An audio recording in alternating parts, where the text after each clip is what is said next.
Chicago's airport was bustling with activity that Friday morning. Andrew Thompson, a 45-year-old successful businessman, hurried toward his boarding gate, dressed in an expensive suit and carrying a leather briefcase. He constantly checked his gold watch, thinking about another business trip. Despite his success, Andrew felt an emptiness that all the money in the world couldn't fill.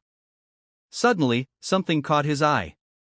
A woman with brown hair walked by him, holding the hand of a boy about 10 years old. Andrew stopped, his mouth agape. The woman's face was all too familiar. "Sarah," he murmured, incredulous. But it wasn't just the sight of Sarah that shocked him. The boy beside her was like looking into a mirror of the past, the same green eyes, the same unruly blonde hair. Even the way he walked was identical to how Andrew did as a child. A flashback hit Andrew like a punch in the stomach.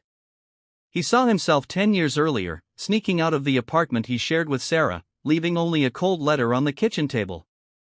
Sarah's face, sleeping peacefully, unaware that her life was about to crumble, haunted his mind. Andrew felt his legs wobble. Could it be? He thought in panic. Was Sarah pregnant? Guilt consumed him as he wondered if he had abandoned not only his wife but also a son he didn't even know existed. Andrew began walking towards Sarah and the boy, his heart racing. He needed to talk to them, to explain, to understand what was happening. But the crowd at the airport closed in between them. Andrew found himself pushing people, desperately trying to reach Sarah and the boy. "Sarah," he yelled, but his voice was lost in the noise of the airport. When he finally made it through the crowd, Sarah and the boy had disappeared. Andrew looked around frantically, but there was no sign of them. "Sir, are you all right?" a flight attendant asked, noticing his agitated state. Andrew barely heard her. His phone rang. It was Vanessa, his current wife. He ignored the call, still looking around, hoping to see Sarah and the boy. "Sir, your flight is departing," the flight attendant insisted. Andrew looked at her, then at the boarding gate, and back to the airport lobby. In that moment, he made a decision that would change his life forever. I'm not boarding," he said, still distracted. The flight attendant looked surprised, but Andrew was already walking away, determined. He couldn't just leave now, he needed to find out the truth. Exiting the airport, Andrew hailed a cab. Downtown, he told the driver, his mind racing as the cab merged into Chicago traffic. Andrew pulled out his phone, ignoring missed calls from Vanessa, and dialed the number of an old friend, a private detective. "Frank, it's Andrew. I need your help to find someone," he said as soon as his friend answered. As he gave Frank the details he remembered about Sarah, Andrew couldn't stop thinking about the boy. His son. Did he have a son? Guilt, curiosity, and a fear he couldn't name mingled in his chest. Andrew knew his life was about to change dramatically, and for the first time in a long time, money and success seemed utterly unimportant. What mattered now was finding Sarah and that boy, and somehow trying to right the terrible wrong he had committed 10 years ago. As the taxi cruised through the streets of Chicago, Andrew found himself lost in memories of the past. His mind took him back to a night 10 years ago in a hotel bar in New York. Andrew was there on business, trying to close a major deal. Frustrated after another day of fruitless meetings, he ordered a drink at the bar. That's when she appeared, Vanessa, beautiful and confident, with a smile that promised adventure. "Tough day?" she asked, sitting down beside him. That conversation changed everything. Vanessa was an executive at a large company, full of connections and ambition. She spoke of money and power in a way that made Andrew feel small yet eager for more. In the months that followed, Andrew made excuses for more business trips. Each encounter with Vanessa left him more addicted to her presence and her promises of a luxurious and successful life. "You deserve more, Andrew," Vanessa would say. "With the right people, you could be a millionaire." Andrew found himself comparing his simple life with Sarah to the glamorous existence Vanessa offered. Sarah, a dedicated teacher and loving wife, seemed not to understand his ambitions. "Why do you need more?" Sarah would ask. "Aren't we happy as we are?" But Andrew wanted more, much more. The conflict within him grew each day. He loved Sarah, but the desire for wealth and status consumed him. Vanessa represented everything he thought he wanted: success, power, recognition. On a chilly autumn night, Andrew made a decision that would change several lives forever. He waited for Sarah to fall asleep, packed a bag, and wrote a brief, cold letter. Sarah, I can no longer continue like this. I need more from life than you can give me. Please do not try to find me. Andrew, with a heavy heart but blinded by ambition, left the apartment without looking back. The tears he refused to shed burned in his eyes as he drove to the airport, heading for a new life with Vanessa. What Andrew did not know was that just a few days later, Sarah would discover she was pregnant. Alone and devastated, she wept for hours, holding the pregnancy test, unsure how to face the future without Andrew. Back in the present, in the taxi in Chicago, Andrew felt the crushing weight of his past actions. How could I have been so selfish, so blind? We're here, sir, the taxi driver's voice brought him back to reality. Andrew found himself in front of his friend Detective Frank's office. With trembling hands, he paid the fare and exited the taxi. I need to find them, Andrew murmured to himself, determined. Inside Frank's office, Andrew poured out the whole story. The meeting at the airport, his suspicions, his desperate need to know the truth. Do you realize what you're doing, Andrew? Frank asked, concerned. This could change everything in your life. I know, Andrew replied, running his hands through his hair. But I need to know. I need to make this right. Frank sighed but began taking notes. I'll need more details about Sarah. Last known address, job, anything that might give us a lead. Andrew closed his eyes, trying to remember. Every memory of Sarah was like a stab of guilt. She was a teacher, he began. She worked at an elementary school in the north of the city. Our apartment was, as Andrew provided information, his phone kept ringing. Vanessa, insistent. He continued to ignore her. This will take a while, Frank warned. I'll need a few days to gather concrete information. Andrew nodded, anxious and impatient. Do whatever it takes. Money is no object. Leaving Frank's office, Andrew found himself lost in the middle of Chicago. The city that once felt like home now seemed foreign and hostile. He had money, success, everything he always wanted, but at that moment, he would give anything to go back in time and make the right choice. With the weight of the past on his shoulders and an uncertain future ahead, Andrew began his journey to correct the biggest mistake of his life. Finding Sarah and the child became his only mission. He only hoped it wasn't too late. In the days that followed, Andrew stayed at a hotel in Chicago, anxiously awaiting news from Frank. He barely slept, tormented by thoughts of Sarah and the boy who might be his son. Meanwhile, across the city, Sarah woke up early as usual. The modest house she called home was quiet except for the soft sound of cartoons coming from the living room.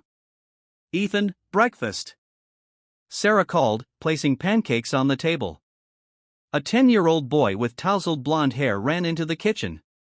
Yay, pancakes! Sarah smiled, messing up her son's hair even more. For a moment, her smile faltered as she noticed once again how much Ethan resembled Andrew. As Ethan ate, Sarah got lost in memories.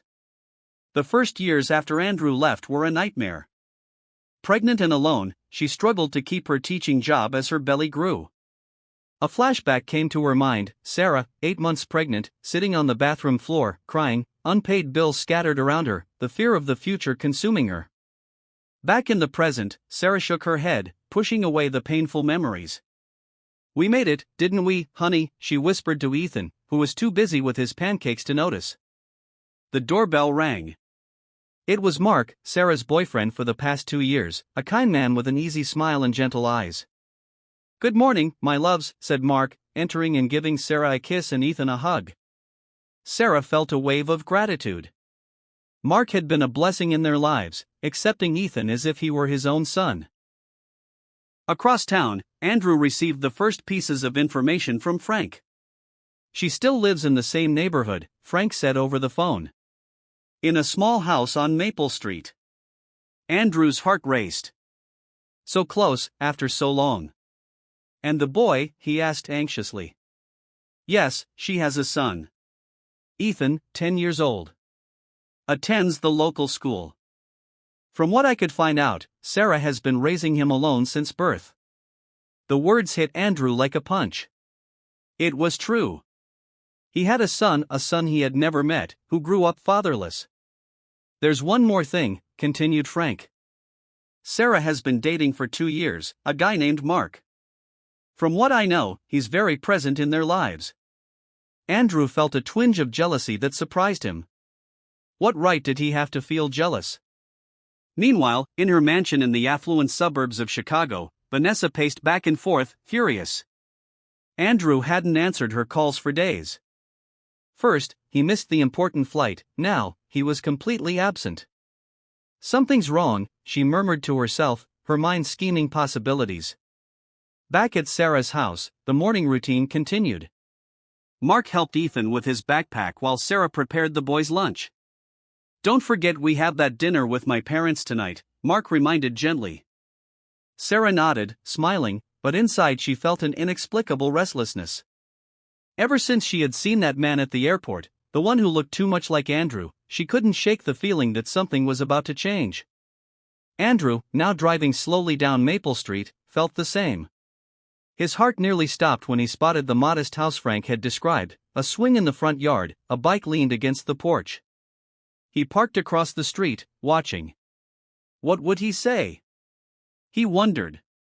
How would he explain his actions? How would he ask for forgiveness for 10 years of absence? At that moment, the front door opened. Sarah came out, as beautiful as ever, followed by Ethan and a man Andrew assumed to be Mark.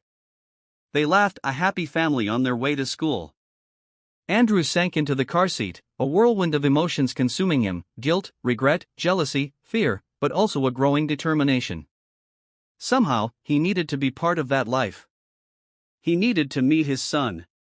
He needed to mend what had been broken so long ago. But how could he do that without destroying the happiness that Sarah and Ethan seemed to have found? In the days that followed, Andrew couldn't stay away from Maple Street. He parked his car a few houses down, watching the routine of Sarah's family. Every glimpse of Ethan made his heart clench. One sunny afternoon, Andrew mustered the courage to get out of his car. He walked on the opposite sidewalk, pretending casualness as Sarah stepped out to water her plants.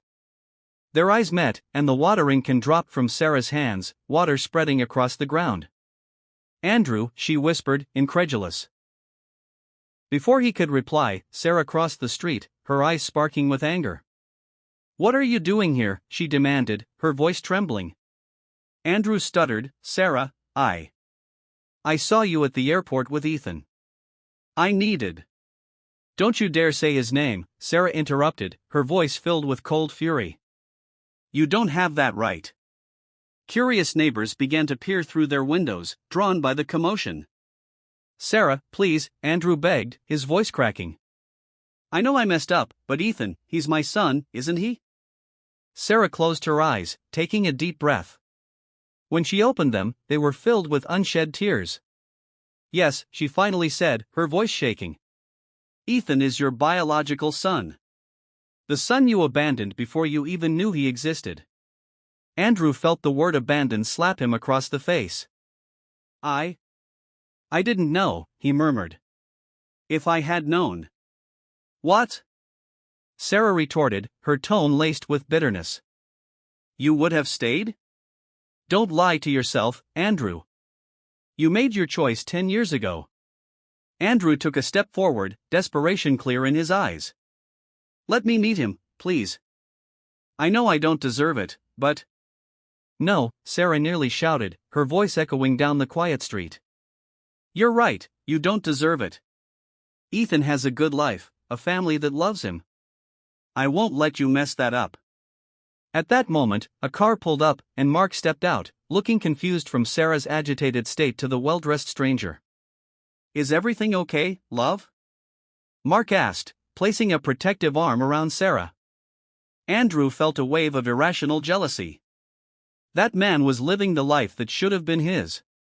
Yes, it's fine, Sarah replied, not taking her eyes off Andrew. He was just leaving. Mark looked from one to the other, sensing the tension. Do you two know each other? Before Sarah could answer, a school bus stopped at the corner, and Ethan got off, walking toward them. Panic overtook Sarah. "Andrew, leave. Now," she hissed. Without thinking, Andrew hid behind a tree, his heart pounding as he watched Ethan approach. The boy was his spitting image as a child. "Mom, is everything okay?" Ethan asked, noticing Sarah's agitated state. Sarah forced a smile. "Everything's great, dear. Let's go inside, shall we? Mark will help with your homework." Ethan entered the house, followed by Mark, who cast one last confused look toward where Andrew was hiding. Sarah stayed back, her voice trembling as she spoke. "Go away, Andrew," she said quietly, her voice laced with both anger and pain. "Don't come back. Please." Andrew stepped out from behind the tree, devastated. "Sarah, No," she interrupted, her voice firm. "You have no idea what I've been through, what Ethan's been through. I won't let you ruin everything now." With that, Sarah went inside, closing the door firmly behind her. Andrew stood on the sidewalk, feeling more lost than ever. He had seen his son so close, yet so far. Inside the house, Sarah leaned against the closed door, trembling. Mark appeared in the hallway, concern etched on his face. "Sarah, who was that man?" he asked gently. Sarah looked at Mark, the man who had been her safe harbor in recent years. She owed him the truth. "That was Andrew," she said, her voice faltering. "Ethan's father." Mark paled, shock and confusion in his expression. "But, how? Why now?" Sarah took a deep breath. "It's a long story, one I hoped I'd never have to tell again." Meanwhile, Andrew returned to his car, devastated but determined. He had made the worst mistake of his life 10 years ago. Now, he needed to find a way to make things right, no matter how impossible it seemed. Andrew spent the night sleepless in his hotel, tormented by painful memories. For the first time, he confronted his past behavior with brutal clarity. Flashbacks filled his mind, Andrew and Sarah 5 years before the abandonment, Sarah excitedly sharing news of a promotion opportunity at the school. "That's great, dear," Andrew had said distractedly, not looking up from his newspaper. "But don't get too excited. After all, it's just an elementary school." Sarah's smile had visibly wilted. Another flashback, Sarah suggested they save money so she could pursue a master's degree. Andrew laughed. "For what? It's not like you're going to earn much more teaching kids to color." Back in the present, Andrew felt shame gnawing at his stomach. How could I have been so blind, so insensitive? Meanwhile, at the Maple Street house, Sarah and Mark spoke softly in the kitchen after Ethan went to bed. "Do you think we should tell him?" Mark asked gently. Sarah sighed, running her hands over her tired face. "I don't know. He has the right to know, but what if it hurts him? What if Andrew disappears again?" Mark hugged Sarah, offering silent comfort. The next morning, Ethan came down for breakfast, finding Mark alone in the kitchen. "Where's Mom?" he asked, yawning. "She had to leave early," Mark replied, placing pancakes on Ethan's plate. Ethan fiddled with his fork, looking thoughtful. "Mark, can I ask you something?" "Of course, champ." "It's about my real dad." Mark froze, his coffee cup halfway to his mouth. "What do you want to know? Why did he leave? Did he not like me?" Mark's heart broke, seeing Ethan's vulnerable expression. "Hey, it's nothing like that. It's complicated, but it has nothing to do with you, okay?" Ethan nodded, though he looked uncertain. Outside, Andrew watched the scene through the window, his heart tight as he saw the affectionate interaction between Mark and Ethan, feeling like an outsider. Determined, Andrew waited for Ethan to leave for school. As the boy passed by, he approached casually. "Hey, kid, is this ball yours?" Andrew asked, holding a soccer ball. Ethan looked wary. "No." "Oh, I thought it might have dropped from your yard. Do you play?"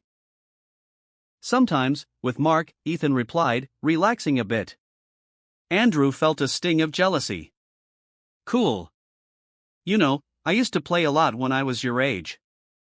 They chatted for a few minutes. Andrew savored every second, memorizing every detail of his son's face.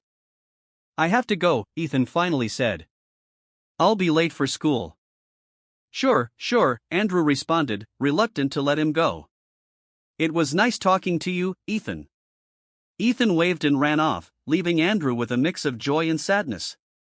Far away, in her mansion, Vanessa finally got information about Andrew's whereabouts. She hired a private detective, who quickly uncovered the shocking truth. A son? Vanessa hissed, her eyes dangerously bright. That fool has a son he never told me about. She paced the luxurious room, her mind racing. This explains Andrew's strange behavior, his sudden disappearance. A cruel smile formed on her lips. So that's how it's going to be, dear? Want to trade your life of luxury for a school teacher and a kid? Vanessa picked up the phone, her fingers dialing quickly. Hello, Mr. Johnson? I need you to investigate more about this boy Ethan, right? I want to know everything. And prepare the divorce papers. Looks like I'll be needing them soon. She hung up, a plan already forming in her mind. If Andrew thought he could simply leave her and his life of wealth, he was in for a big surprise. Vanessa wouldn't give up without a fight, and she always fought to win. Sarah spent the night restless, wrestling with her thoughts. By morning, with deep, dark circles under her eyes, she made her decision. It was time Ethan knew the truth. Ethan, dear, can we talk? Sarah called after breakfast. Seated on the couch, Sarah took a deep breath. Remember when you asked about your father? Ethan nodded, curious. Well, there's something I need to tell you, Sarah began, her voice trembling. Your father, he's in town. He wants to meet you. Ethan's eyes widened. What? He's alive? Sarah explained everything, how Andrew had left them, how she found out about her pregnancy afterward. With each word, Ethan's expression shifted from surprise to confusion and finally to anger. He abandoned us? Ethan shouted, standing up. And now he wants to meet me? No. I don't want to see him. Ethan, please understand, Sarah tried to soothe him. Understand what? That my real father is a coward? Ethan ran to his room, slamming the door behind him. Sarah sank into the couch, tears streaming down her face. She knew it would be hard, but the pain in Ethan's eyes tore her apart. Meanwhile, Andrew finally confronted Vanessa at her mansion. Why are you here? Vanessa asked coldly. I thought you were too busy with your little secret family. Andrew was shocked. How did you? Oh, darling, Vanessa laughed humorlessly. I always know everything. The question is, what are you going to do about it? I'm here to say it's over, Vanessa. I can't keep living this lie. Vanessa's face twisted with anger. You think you can just leave me after everything I've done for you? What you did was manipulate me, Andrew retorted. You fueled my ambition, made me abandon Sarah. And you came so willingly, Vanessa interrupted sarcastically. Don't play the victim, Andrew. You chose money and power. I merely showed you the way. Andrew felt the shame burning inside him. She was right, he had made his own choices. Well, I'm choosing differently now, he said, turning to leave. If you walk out that door, Vanessa threatened, I'll expose all your dirty dealings. Every under-the-table deal, every bribe. You'll lose everything. Andrew stopped, frozen. He knew she meant it. Back at Sarah's house, Mark came home from work to find her still shaking on the couch. What happened? He asked, concerned. Sarah explained the conversation with Ethan. Mark hugged her, but she felt his tension. Do you think I did the right thing? Sarah asked, uncertain. Mark hesitated. I think so, but what now? Is Andrew going to be part of our lives? Sarah heard the fear in Mark's voice. He is Ethan's father, Mark. But you are the one who's always been here. Mark nodded, but the air between them was charged with uncertainties. That night, Andrew wandered the streets, his mind a whirlwind. Vanessa's threats echoed in his ears, mixing with memories of his past behavior. Flashbacks surged, Andrew dismissing Sarah's dreams, neglecting her emotional needs, focused only on earning more. The realization struck him, his greed and selfishness had not only destroyed his marriage but stolen precious years with his son. Standing outside Sarah's house, Andrew saw Ethan's bedroom light turn off. His son was so close, yet so far. "I'm sorry," Andrew murmured to the night. "Sorry for everything." He knew he had a long road ahead, facing Vanessa, correcting past mistakes, earning back the trust of Ethan and Sarah.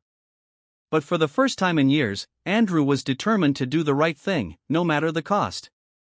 With one last look at the house, Andrew turned and walked down the dark street, ready to face the consequences of his actions and fight for a chance to be part of his son's life.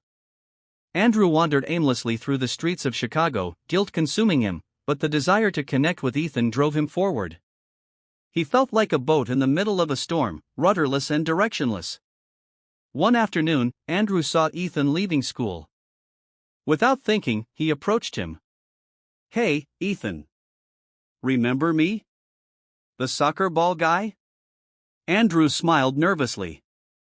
Ethan looked at him suspiciously. "Yeah. What do you want?"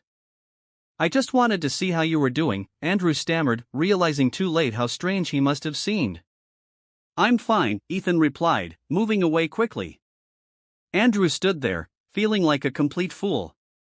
Later, in his hotel room, he cried for the first time in years. The reality of his failure as a father hit him with full force. Sarah, watching from a distance, noticed Andrew's awkward attempts. Part of her wanted to scream at him to stay away, to protect Ethan at all costs. But another part, a part she barely recognized, felt pity for Andrew. "He's trying to reach out to you," Sarah told Ethan one night. Ethan frowned. "Why?" "He didn't care before." Sarah sighed. "People make mistakes, dear. Sometimes very big ones." "He hurt you," Ethan said, his voice a mix of anger and sadness. Sarah hugged her son, her heart breaking for the pain she saw in his eyes. Meanwhile, Mark, sensing the shift in the air, made a decision. On a starry night, he took Sarah out for a romantic dinner. "Sarah," he said, kneeling and presenting a ring. "Will you marry me?" Sarah was speechless, tears in her eyes. She loved Mark, he was stable, reliable. But the proposal, amidst all the emotional chaos, caught her off guard. I need to think about it," she responded, seeing the disappointment in Mark's eyes. Days later, Ethan was riding his bike down the street when a car suddenly appeared.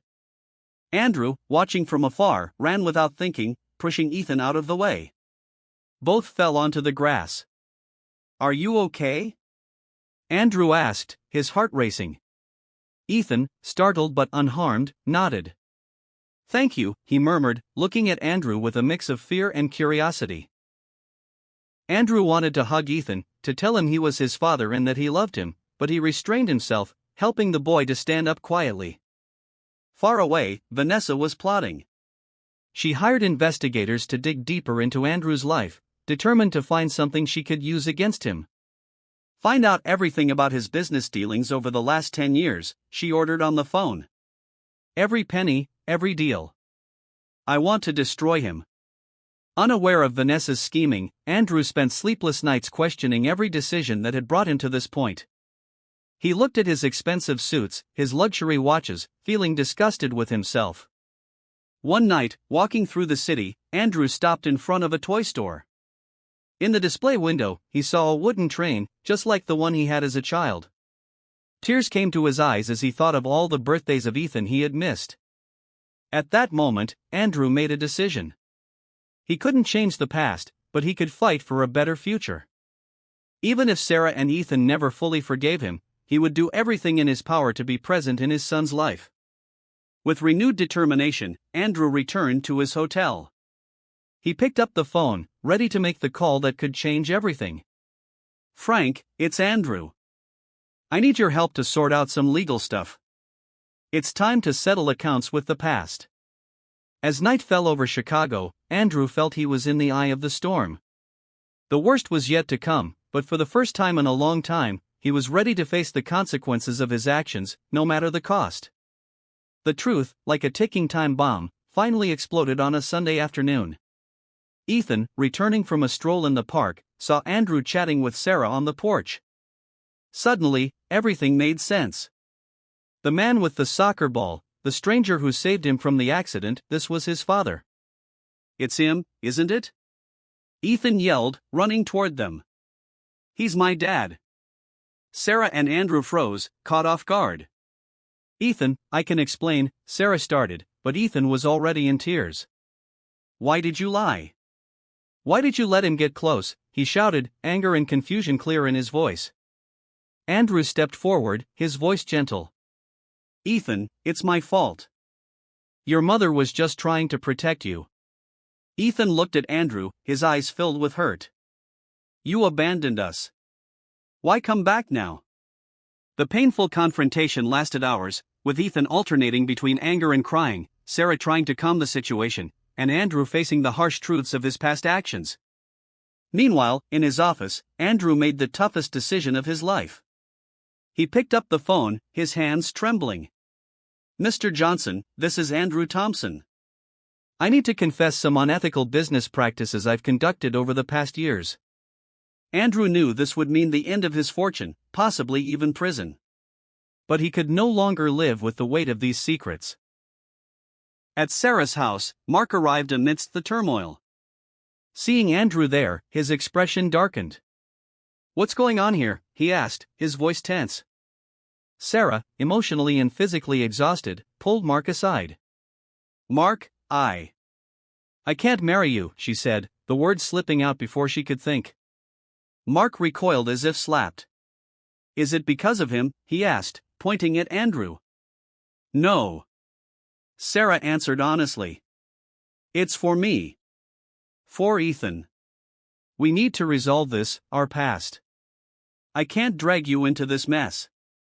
Mark left, hurt and confused, leaving Sarah heartbroken but strangely relieved. The next morning, Andrew's world completely crumbled. Headlines screamed, "Business magnate confesses to fraud."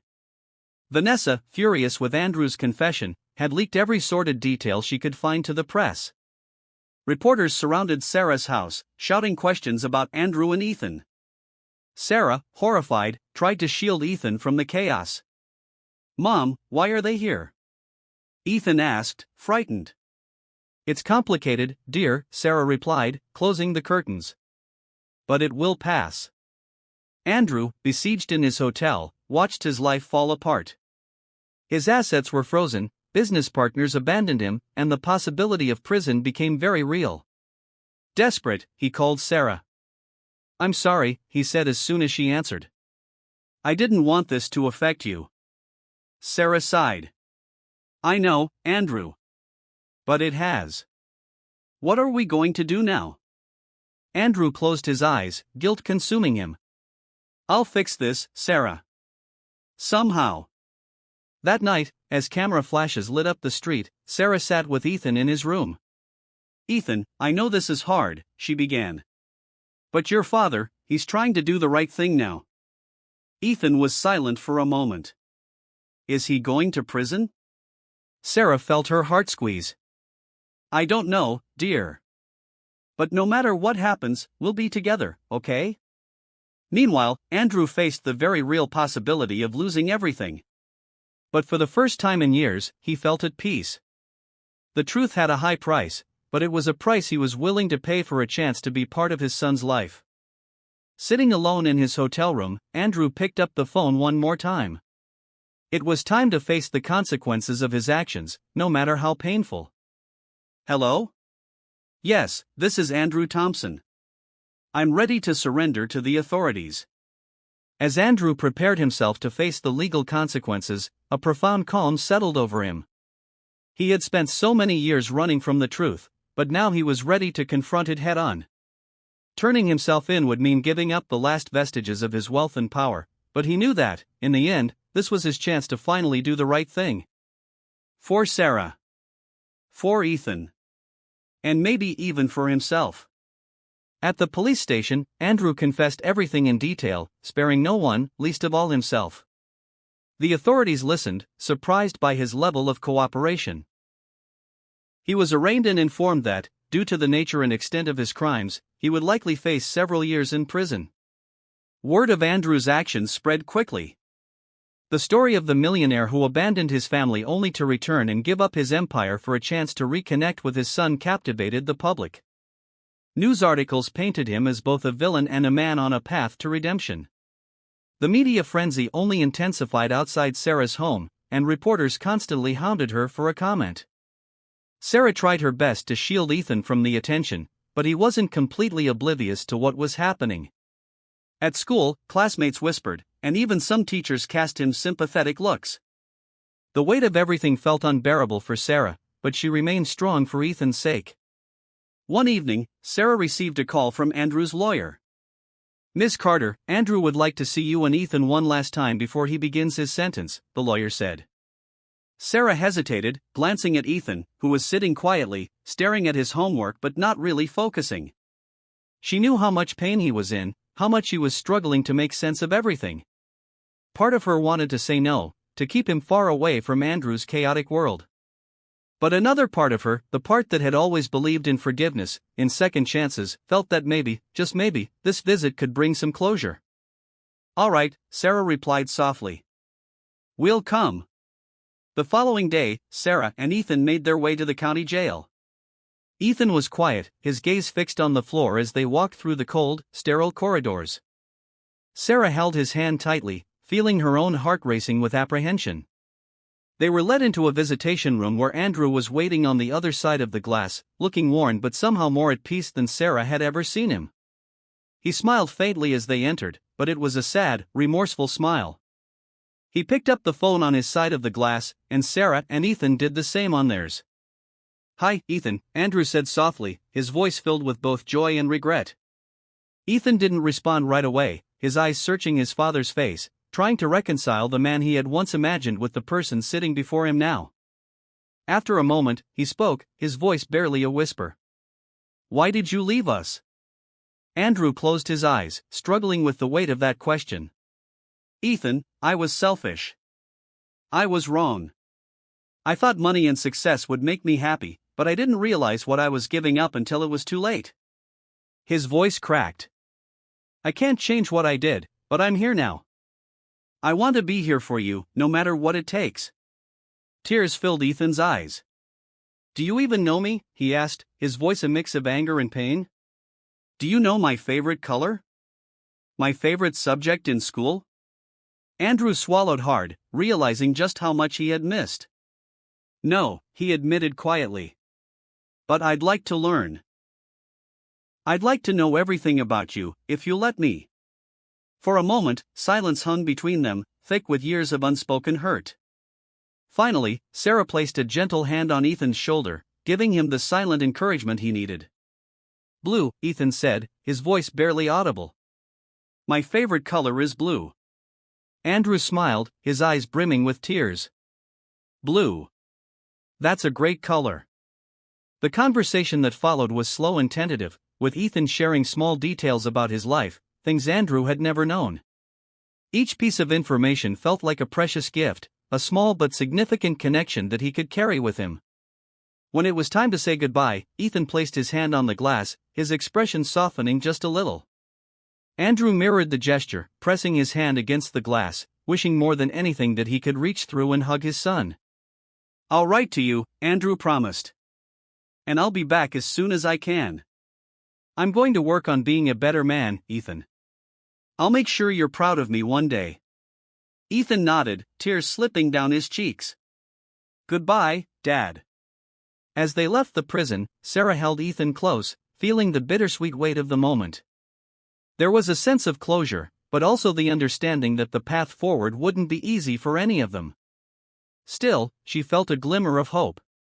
Maybe, just maybe, time would heal the wounds that had been left behind. In the months that followed, life gradually returned to a new normal for Sarah and Ethan. The media storm eventually died down, and they were able to find some peace.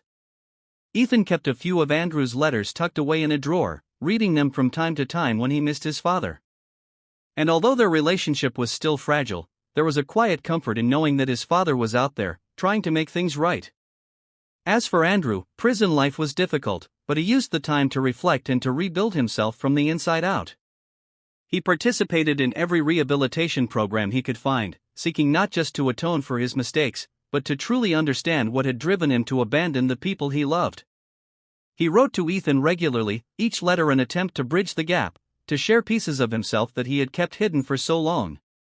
Eventually, Andrew was released on parole for good behavior.